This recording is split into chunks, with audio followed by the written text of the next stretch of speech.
ചൂടെടുത്തിട്ട് വയ്യെന്ന് കരഞ്ഞിരുന്ന മലയാളികൾക്കിനി കുളിർമഴക്കാലം. എടമോനെ, കാലവർഷം ഇങ്ങെത്തി കേട്ടോ. ഇനി വരൾച്ചയുടെ ആടുജീവിതമല്ല, കുളിരിന്റെ പ്രേമലു. കാത്തുകാത്തിരുന്ന് മഴയെത്തിയ സന്തോഷത്തിലാണ് മലയാളി. മെയ് അവസാനത്തോടെ കേരളത്തിലേക്ക് കാലവർഷം പ്രവേശിക്കുമെന്നാണ് കേന്ദ്ര കാലാവസ്ഥാ വകുപ്പിന്റെ അറിയിപ്പ്.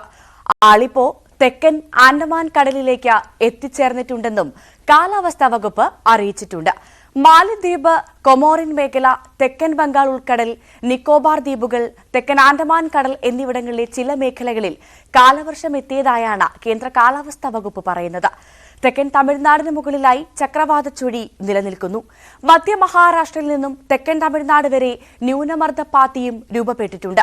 ഇതിന്റെ ഫലമായി കേരളത്തിൽ അടുത്ത 7 ദിവസം ഇടിയും മിന്നലും കാറ്റും കൂടിയ മിതമായ ഇടത്തരം മഴയ്ക്ക് സാധ്യതയെന്നും കാലാവസ്ഥാ വകുപ്പിന്റെ മുന്നറിയിപ്പിൽ പറയുന്നു.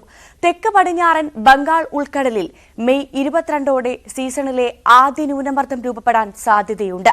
വടക്ക് കിഴക്കൻ ദിശയിൽ സഞ്ചരിച്ച് മധ്യ ബംഗാൾ ഉൾക്കടലിൽ തീവ്ര ന്യൂനമർദ്ദമായി ശക്തി പ്രാപിക്കാൻ സാധ്യതയെന്നും കേന്ദ്ര കാലാവസ്ഥാ വകുപ്പ് അറിയിച്ചു. വരാനിരിക്കുന്നത് പെരുമഴക്കാലമാണ്.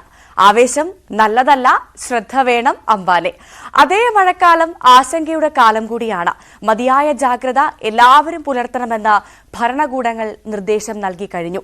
മലയിടിച്ചിൽ, ഉരുൾപൊട്ടൽ സാധ്യതയുള്ള പ്രദേശങ്ങളിൽ താമസിക്കുന്നവർ മുൻകൂട്ടി സുരക്ഷിത സ്ഥലങ്ങളിലേക്ക് മാറി താമസിക്കണം.